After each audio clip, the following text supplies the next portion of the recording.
This might be a pretty niche episode, but let's look at our dopamine system through the eyes of the summer I turned pretty. Welcome back to Wellness Fixes the Pod. I'm your host, Dr. Kelsey Vick, a board-certified orthopedic doctor of physical therapy and a pelvic floor physical therapist. And if you're like me, you've been obsessed with this show probably since, I don't know, when it first started. But now that we're on season 3, the final season, it's been something that I look forward to every week. And the more that I thought about it, the more that I realized how much it related to neuroscience, primarily our dopamine system. So I love making health and wellness and learning about your body fun and trendy, and what better way to learn about our dopamine systems than combine it with the summer I turned pretty and take a look at how both Conrad and Jeremiah resemble our dopamine system in some way.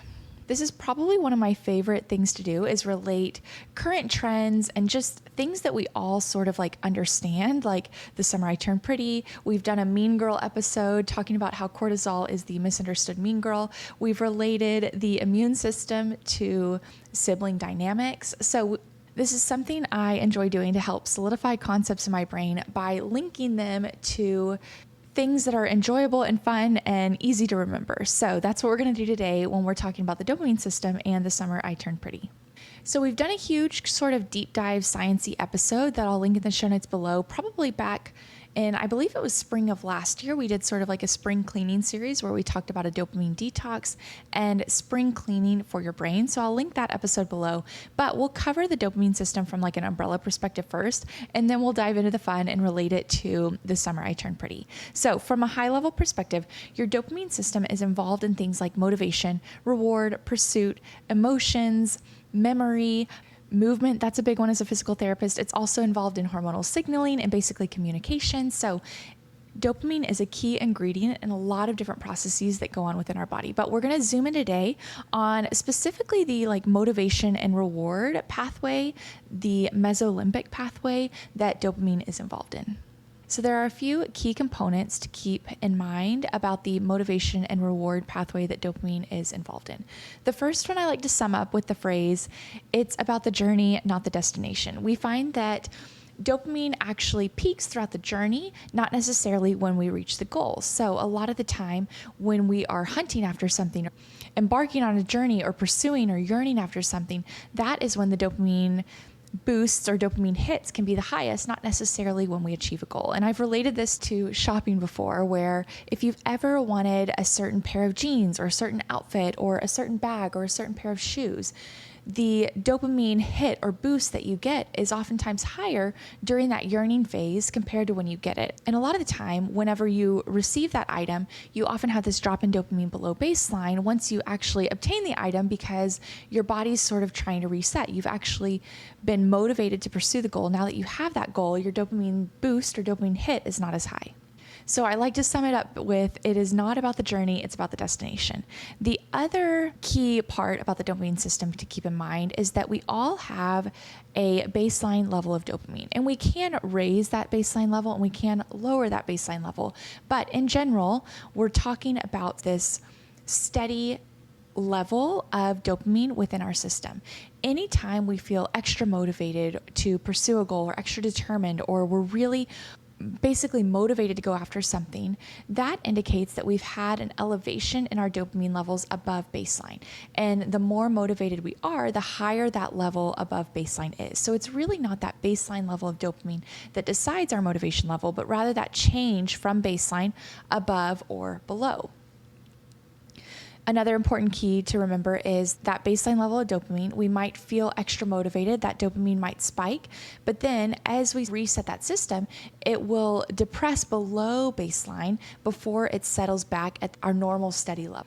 And this reset is really important. That way we're not constantly chasing after a larger and larger delta between our baseline and that peak of dopamine. That's where things like addiction come into play, where people might have such a high baseline level of dopamine that it takes more and more of an experience or substance to get that peak and to get that change in that dopamine level. So from a high level perspective, it's about the journey, not the destination. And we have to monitor the baseline level, but then also those peaks and valleys. And we want those peaks and valleys and that sort of reset. We definitely want that reset, that valley, in order to help keep our dopamine systems healthy. So a little recap of some of the major players in The Summer I Turned Pretty. First off, we have Belly. She's the girl. She is really close family friends with the Fisher family, who has two brothers, Jeremiah and Conrad. And Belly has been obsessed and in love with Conrad since she was a preteen. And they go through this phase where you can kind of tell they're both into each other. And at the end, they start dating. But with life circumstances that happen, Conrad and Belly break up. And that's when Belly and Jeremiah get together once Belly realizes, oh, maybe I'm not meant to be with Conrad. Maybe I'm meant to be with his brother, Jeremiah. So they end up dating. In season 3, they're engaged. So that's where we find the brothers and Belly. That's where we find The Summer I Turned Pretty, where it's at today.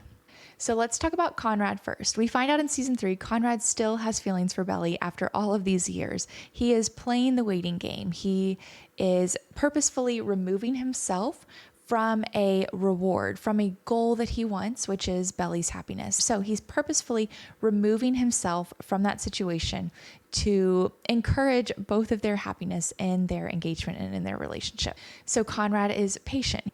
He is anticipating the future, whether that means Belly marrying Jeremiah or Belly realizing she wants to be with Conrad. He's anticipating something happening. He's yearning for her still, but he's trying to control that, knowing that his brother is still in love and engaged to Belly. However, in season 3, we see it's very hard for Conrad to stay away. So each little thing that he does in order to help her happiness or help her with wedding planning is this sort of effort in the pursuit of her happiness and ultimately, hopefully, her love for him. So throughout season 3, we see Conrad really trying to pursue Belly's happiness. He still loves her. He understands that Jeremiah and her are engaged and he's not trying to cross that boundary, but he really does want to help her with this wedding planning, help her basically to be happy in whatever way that means for him to help out with, even if she's still marrying his brother. But throughout this process, he gets these micro reinforcements from her, indicating that his effort and his motivation to help her out is not in vain. So the key thing about our dopamine system is that it's about the journey, not the destination. Throughout the journey, we're supposed to get these little micro rewards that help us to maintain that motivation and maintain that pursuit of whatever goal it is that we're trying to get to. For Conrad, that's Belly's happiness. So he keeps trying to help her be happy, whether that's going to Michael's and flower shopping with her or making her food to help her try and eat. And she doesn't always give him the response that he wants to see. For example, he has cooked her a meal after realizing that she's not eating as well, and she doesn't eat that meal like he wants. But in other instances, he helps her in some way, and she gives a little bit of a micro reward in the form of a smile or a big bear hug or a laugh or a flashback memory of both of them. So throughout the process, he's getting some rewards for some of the things that he does, and then he's also not getting rewarded for some of those same efforts. And that's one of the key things about our dopamine system. If we get rewarded every time, we'll consider it more of an expectation, and then it will take more and more of a reward or stronger and stronger of a result in order for us to maintain that motivation. So the important thing about our dopamine system is that while we're pursuing a goal, while we're motivated towards a goal, we have intermittent and variable rewards where we don't expect a reward to happen, but sometimes they do come, which again increases that motivation, increases our willingness to pursue that goal. Because if we got it every time, we wouldn't be as motivated to continue because we'd then expect it and we'd know that's a consistent response to our efforts rather than not necessarily knowing whether or not we are going to get that reward in order to reach the goal. So for Conrad, he wants Belly to be happy and he wants other things too, but we'll pretend that a lot of it is just her happiness, and he receives these occasional little smiles, these occasional little eye contact, sexual tension moments, different things throughout that indicates, okay, she's happy, or they're getting closer and closer to where they used to be as a couple. Conrad also demonstrates our dopamine system in the fact that he's action-oriented. So we can't just be hoping for something. We actually have to go after it and receive those rewards. So he finds out that his actions actually produce the reward, which only in turn motivates him more and more. So whenever Belly is sad about her mom not coming to the wedding or the bridal shower, not being a part of her big event, he goes out of his way to meet with Laurel and tell her, hey, I really think you need to be there for Belly and come to the wedding or else you'll regret it. And that action produces the reward of Belly being happy because her mom showed up to the bridal shower.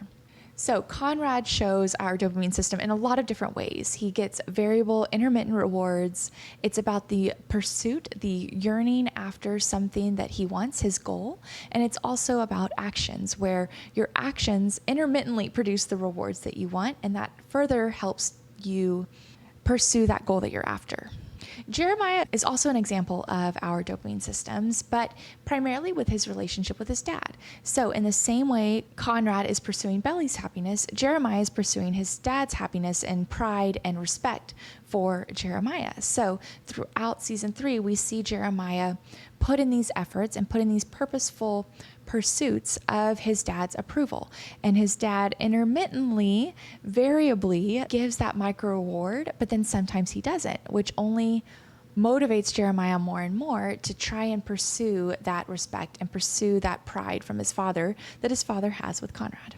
With both brothers, we also visually see through their acting when that dopamine level drops below their baseline, when they don't receive that reward that they're looking for or that they were hoping that their efforts would result in. So for example, when Belly doesn't eat, or when she's not necessarily in as good of a mood and not smiling at him, you can see his demeanor drop and his face drop. Same with Jeremiah when his dad diverts his attention from Jeremiah to something else that he does, or says something that hurts Jeremiah. You can see that motivation and that pursuit, that willingness to pursue, drop a little bit below baseline with their body language and their facial expressions.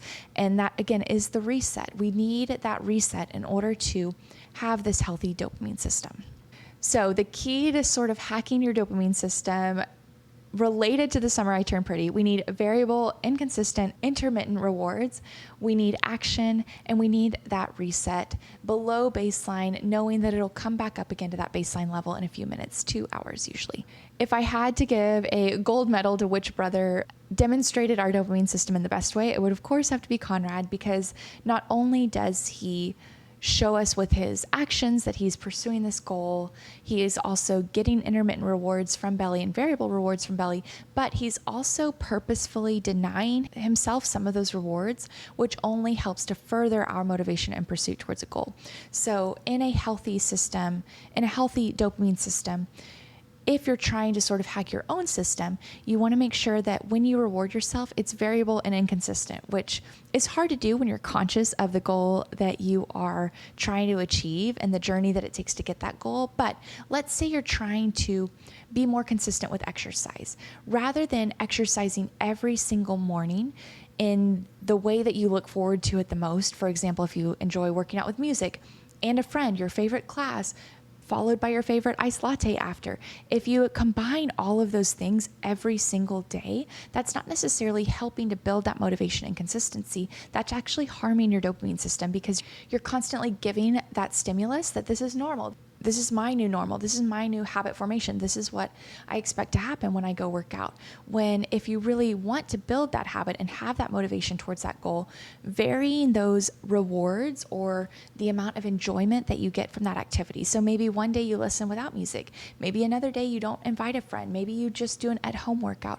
Varying the amount of enjoyment that you have with working out will actually help increase that motivation and consistency to work out. And I know that's counterintuitive, because you're like, I have a hard time getting up anyways. Why am I going to not listen to music or not invite a friend and still expect myself to get up and work out? But long term, if your goals are more long term and you want to have that motivation and that pursuit throughout, it's important to make sure that we're not saying music and friends and a latte is the new normal for working out. We want it to be this enjoyable experience, but not always get the rewards that we want or the pat on the back that we want throughout the habit formation process.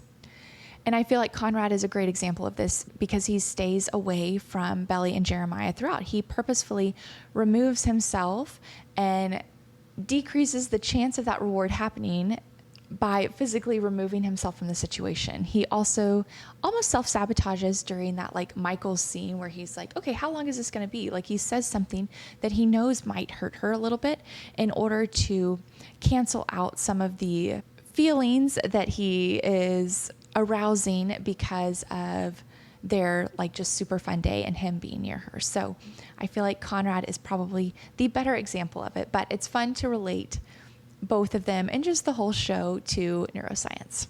So I hope you guys enjoyed that dive into the dopamine system through the eyes of The Summer I Turned Pretty. If you've followed the podcast for a while, you know that I love combining the sort of trendy topics that we all sort of know about with health and wellness, and this was no different. So it continued our like fun, lighthearted summer series, and I hope you guys enjoyed it. At the beginning of September, the first Monday of September, I will release our September magazine newsletter. It's a magazine that I create that's an e-magazine that is just fun. It's supposed to be nostalgic, like flipping through those old magazines that you used to get before plane rides, like a nostalgic twist on the celebrity People magazines, Tiger Beat, all of that, but health and wellness style in like a fun and girly way. So if you want to get that in your inbox, I will leave that link below. We are going to have a massive like habit formation magazine. So we'll talk about atomic habits for women. We'll talk about the dopamine system a little bit more in depth. We'll also relate it back to The Summer I Turned Pretty. And there's a fun little quiz that's going to be in there that I just like love already. I've already created the page for it, but it's talking about whether or not your dopamine system is Team Jeremiah or Team Conrad. So we're riding along that The Summer I Turned Pretty theme in addition to diving more into the dopamine system and atomic habits. So if you would like that in your inbox at the beginning of September, I will leave that link below. But thank you guys so much for listening. Thank you guys for following along. Thank you guys for supporting the podcast in whatever way. I've noticed more people leaving reviews. So again, I'm just so grateful. Thank you. This is something that I really enjoy doing. I enjoy educating it, and I really enjoy getting to tie topics that I care about and that I think you should care about into something that's trendy right now. So I hope you all enjoyed it. I hope you learned a little bit more about your dopamine system, and I will see you guys again on the next episode of Wellness Fixes the Pod.